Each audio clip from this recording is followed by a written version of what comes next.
What's going down, T Substitute Squad? So, yeah, Belle Collective. This is season 2, episode 8. Oops, Marie did it again, child. So, so Letitia and Marie invites Akeisha out for lunch, I assume. And within all of that, Megaphone and Greedy go out for lunch too. So, Akeisha is still confused about what Tambra told the ladies.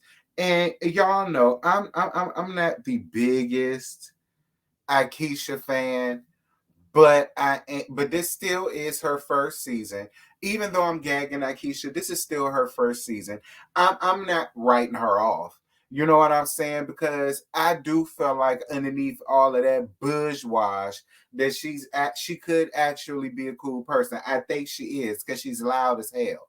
Like she loud and ghetto fat as hell. But see, most of my homegirls are. That's why I honestly feel like she's just giving the first season jitters, much like Drew. I ain't care for Drew last season, but this season she grew on me. So I got a feeling that's kind of what it's gonna be with Akeisha. So although I gag her or whatever the case may be and call her Ikea, and I still will, but it ain't no huge issue with Akeisha or whatever the case may be. So, and Megaphone ass messy. She messy, and I'm about to get much like Latrice is, cause we gonna get there.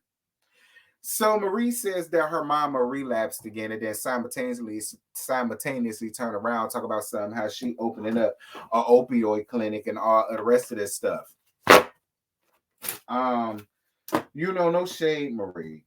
You know what I'm saying? And I'm not gagging your situation, but I am gagging you because I mean, the fact that you saying that this is what you open it up, but you don't even got the wrangles on your mama. Like, I don't necessarily think I would trust my services or trust my funds or my base head or my baser with you, considering what I've seen with you and your mama. Like, you like, how can you have and provide the services to help other people mamas, but you can't even help out yours? Is all I'm trying to say. But I do appreciate you for it still being willing to even help your mama, because even now in the next episode, I see your mama in her church shoes got you riding, no riding. Past the dealer's house, she had you riding, no riding. You understand? And and girl, in that damn caravan.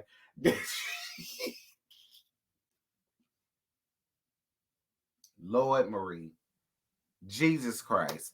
How did listen? Fine, Marie, you opening up your 5 opioids, you you and Mr. Essie, so I'll let you have that. So Marie is also having a party for these 5 opioids clinic that she can't stick her mammy and they do wonders for her and let her mama be the walking testament to her business that it work or whatever the case may be. Like, you are your best business card. And I feel like since you brought your mama up here on this show to help you out with your storyline, like, you can't stuck one of her asses in there and test out what you do on her and see if it works on her. Like, that's a real testimonial. Like, your mama really could be the blessing that gets your business there. You understand what I'm saying? See, sometimes your blessing don't always come where you think it's gonna come. It's gonna come from the person that you at least that you from the very person that you least expect it from. You see what, I ain't about to preach to y'all. I ain't about to preach to y'all because I said a word. I said a word. I don't know who need to hear that, but I said a word. But I ain't finna sit up here and preach to y'all. Out of all this cussing that I still got left in me, I got more cussing out to do. But that was a little praise break for what I just said, because somebody needed to hear it. I danced with you, friend. Moving on. Um, so Letitia talks about Greedy and bring up what she talked about with Greedy. And then that's when we went down to Megaphone and Greedy having lunch.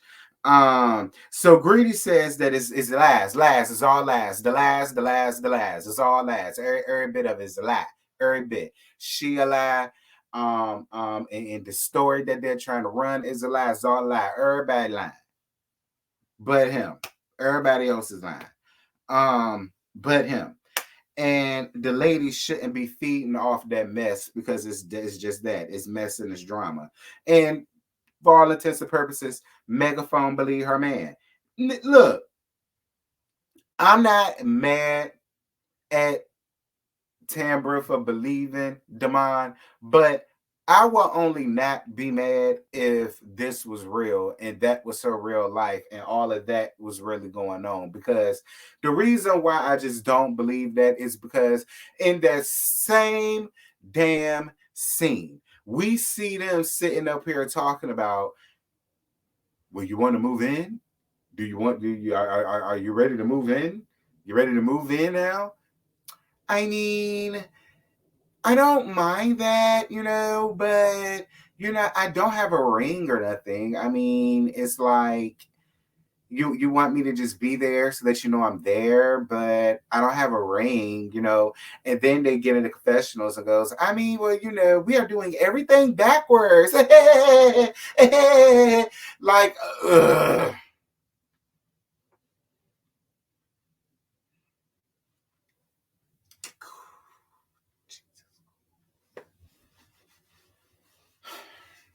Because I really want. I look. I listen. I for real, for real. I came into this thing liking Tampa, right? But and I ain't saying I necessarily dislike her, but is she an AKA? Somebody please tell me what she is. Because I know she pledged. Is she an AKA? Y'all drop down in the comments. I would ask her, but she ain't gonna know that damn woman. Somebody, hold on, let me see. Let me find out, girl. What sorority did Tambra from Belle Collective pledge? I did not say from Bill. Oh, yeah, that. I think she pledged anyway.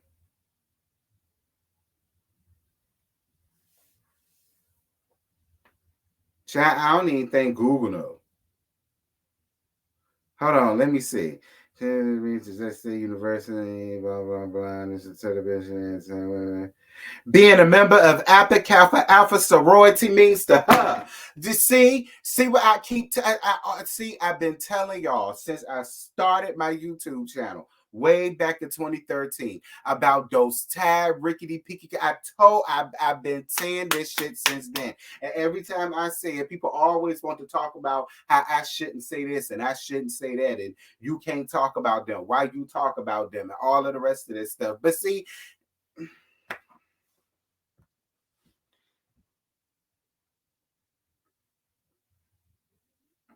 I should have known. I'm not shocked at all. I'm not. It says a lot. Moving on, girl. Moving on. I can't. Girl. That's why you doing every damn thing backwards. I'm glad ho ass Tasha up here, dragging your skeletons about the closet, kicking and screaming your old peaking green heifer. Anyway, um, I still like you a little bit because you lost major cool points with this whole AKA thing. Anywho, so Marie and Jerez talks to Raven's mom, Glenda, about a plan for Zane or whatever the case may be. And then Glenda says that she's still feels away because no one has been caught for Raven's murder yet, which is really sad. And I feel completely horrible for Glenda and her family and for Jerez and Marie and all of them, especially for baby Zane. Like, that's so unfair. Like, I really hope they get down to the bottom of it real soon. Now, we find out that Jerez quit living on campus to come live at home to be with Zane all day. And then Marie says, well, you could get your education or whatever. And, me and Glenda got Zane and blah, blah, blah. Listen, Let me tell you something. Considering the fact that he just gonna be sitting at home all day with a 2-year-old, he could do that one down to one of these methadone clinics that you opening up. You understand what I'm saying? Like I don't like he's gonna be online. His schooling is very flexible. So millions of people done it. So it can be done. You understand me? I'm still not here for this whole let's cuddle Jerez. No, Jerez is a 23-year-old, rusty, overgrown ass man who's a full-time father now. So I feel like since he's already gonna be at home doing nothing anyway, but clacking and clicking on the computer and looking after the baby, he can do that down to one of these damn methadone clinics. Since you the boss and you a millionaire, you got 5 of them. Why can't he run one of them and make his own damn money while he's still in school getting his shit? Like that's why I don't get. Let me tell you something, Jerez. Let me tell you what Gwen told everybody. Nothing from nothing leaves nothing. Ergo, you're going to have something to be with me. And you want to know why? Because ain't nothing going on around here but the rent. You got to have a job if you want to be with me. You understand me? I don't know what your mama got going on around there. She must be used to being with lazy bums because be clear, everybody said Pastor Hezekiah was a lazy bum and he was a house husband and Marie was taking care of him and all the rest of this shit while she was tooting off making these 5 methadone clinics or whatever. Like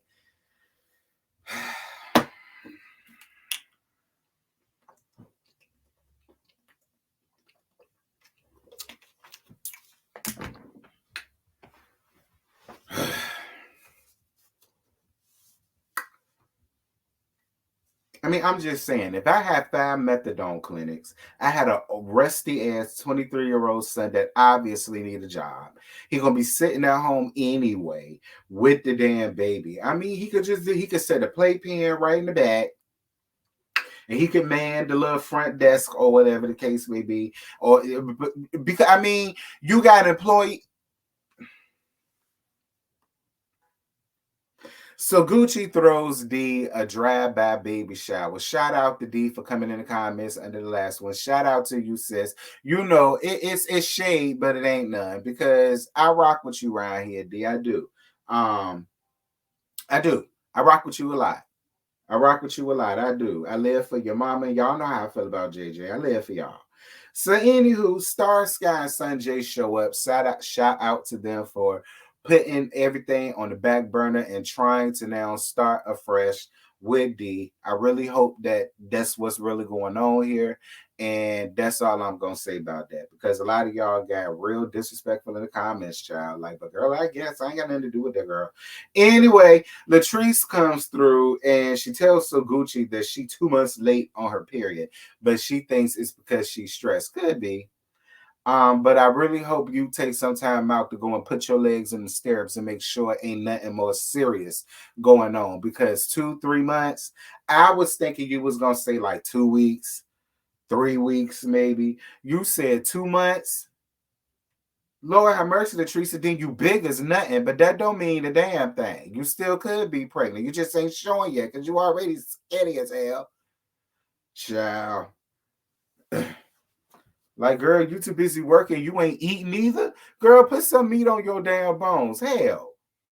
Anyway, so anyway, D gets a new car, girl. She gets a Chevy. All right. Shout out to the little Chevy core or whatever the case may be. Shout out to you, D. Come pick me up. So anyway, Latrice talks to Daddy about being stressed out lately, and then the conversation just got, you know, and I love Latrice, and I like Cliff too. But it's like whenever they talk or debate, it just sounds like a daddy talking to his daughter. You know what I'm saying? And then the daughter just, I mean, she get a little sly remarks here and there, but she know how far to take it with it. You know what I'm saying? Like that's what it gives. No shade. Like the whole thing was just cringy to me. I'm not gonna lie, it was. I mean, for real, Latrice, the way Daddy talked, he talked like he could take you a lead. And I know people gonna get mad at that, but he's an overgrown, rusty ass 50-something-year-old man that is stuck in his ways. Okay, he done been around the block more than a few times. You understand me? All right, Cliff done been through some shit. You understand me? Way more than what Latrice went through, even though she don't think so. But that's a grown ass man. Like compared to you, you understand me? No, he can't walk a mile in your shoes because you said he had land that was given to him. Yeah, you understand? But I don't know. It's just like when y'all talk.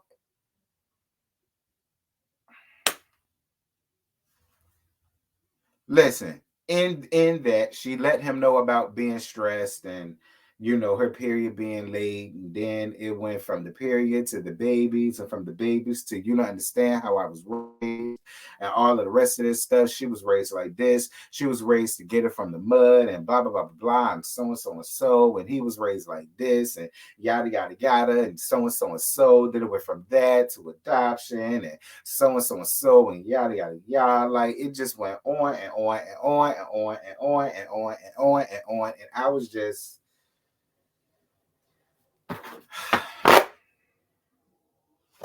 it ain't none.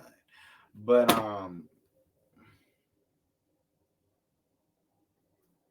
all the women gonna get mad with Cliff because of what the comment he made about her, with the baby and all that stuff. And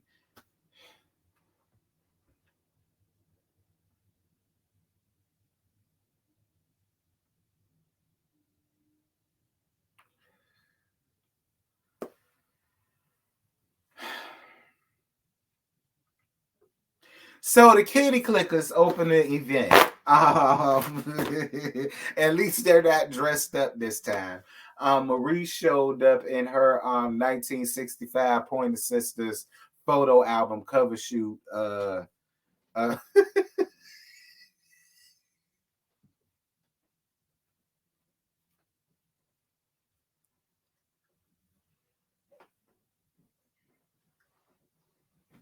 Y'all know Marie was giving Pointer Sisters in that damn glittery ass, in that glittery ass American Bandstand ass suit that she had on. But at least her and Mr. Essie won't dress alike. But Mr. Essie, I'm tired of you showing up to the thing.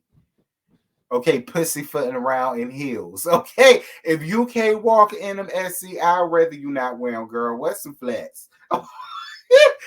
Okay, or them little maiden shoes,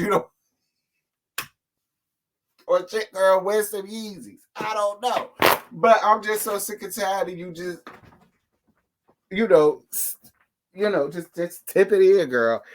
Lord, just tip it in. Every time we see you, you tip it in. Just y'all know I love Essie. It's all jokes right here. I love me some Essie. I really do. But child, in your little pantsuit. Dear God, girl. You look like you was going to chaperone to see your prom. That's, girl, you look like you one of the damn geography teachers. Like, that's what you get, child. Anyway, anyway, so when all the ladies show up and Marie said what she had to say, and then she invited Glenda to also come and meet the ladies and share her story. Shout out to Glenda. I'm down for it. Glenda, I will say this though, your hair, and I'm gonna say this because the first time we met you, it was the same thing. You need to go around there to Latrice and get you some better hair. Because if you gonna crinkle curl your hair, it should not look burnt and dry and stiff. Now, I'm not trying to shade you. You understand? But I see I'm your friend. And because I seen you get up here on TV like that, I'm gonna make sure it don't happen again for season 3.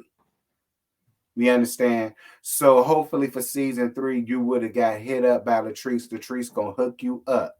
So when you do decide to do your hair like that, girl, it won't look like you had to spray a whole bottle of spritz in there just to hold curl. Anywho, so after all of that, Latrice, Latrice brings up Tambra sending security on them. And then Tampa says that is not what happened. She has security there anyway, following her around or whatever the case may be. And the event was over, and I guess she was ready to leave. So that's why, security went round there to go and gather up Greedy. And Latrice says all of that is bullshit. She says she only did that because her story is fake and she didn't want to be busted out. But I can't lie. I totally agree. I totally agree. I'm sorry, Tambra. Like this whole thing with you and Greedy.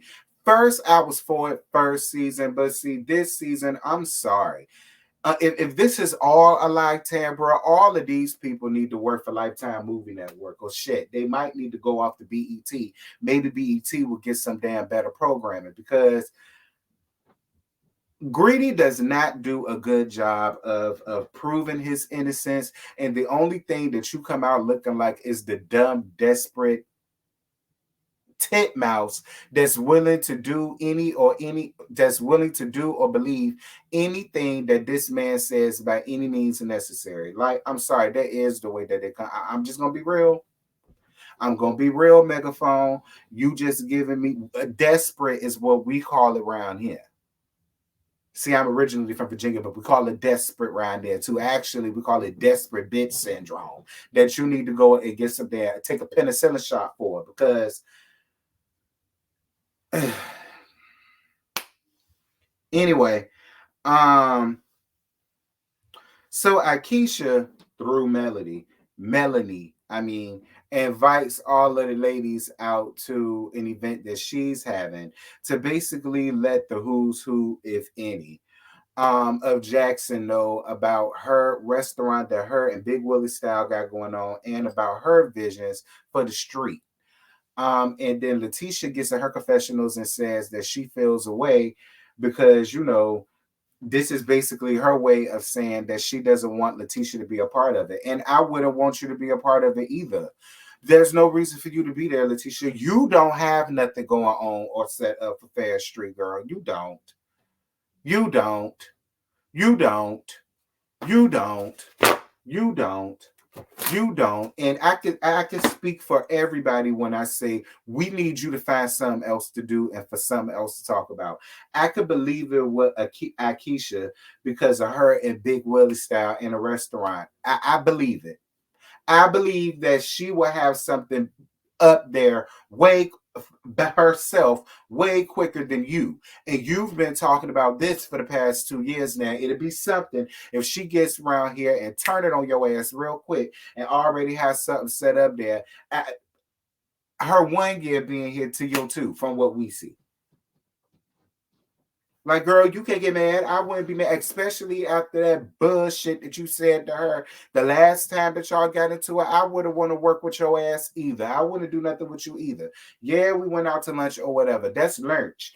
But as far as business or anything like that, oh no, you can forget that, boo. And I'm on her side. You can't be trusted because you already shown your slip. The minute that somebody make you mad, you real quick to throw out or weaponize them with something that they done told you in confidence. See, a bitch like you, I can never trust. Moving on. Um, So Tasha shows up. Tasha, however you want to say her damn name, show up, and Megaphone gets bothered, de-mics and leaves. She leaves while she's eyeing. Now I agree with Tasha. Don't talk and leave. Tambra, if you was just gonna sit back and say anything to her, your ass just should have stayed mic'd up and filmed your scene. See, this is why I believe Latrice too. None of this shit is real. It can't be. If this was really going on, you would sit your ass there and do your damn job and say what it is that you got to say to this girl when it's dealing with your man. If this is really your man like that and you really love Greedy and you really want this the way you say you do, and a baby and a house and this, that, and this, you would be sitting your ass in your damn chair and saying whatever the hell it is you got to say to this bitch that's running around here telling everybody that her and your man got an emotional connection. But what do? You get up and you want to leave, but talk your shit as you leaving. Who does that? Girl, late, late. But see, once again, you a tired, peaky green wearing asshole. And that's what y'all do. See, my Delta, see, it couldn't have been one of them. See, you know what? Let me go on ahead and end this because I'm not even about to get into all of that. Y'all, that's it. That's all I got. I ain't got no more to give y'all. They left us on a cliffhanger, so we're going to find out what happened next week or whatever the case may be. But Tambra, it ain't looking good for you. It ain't looking good for you. Period. Like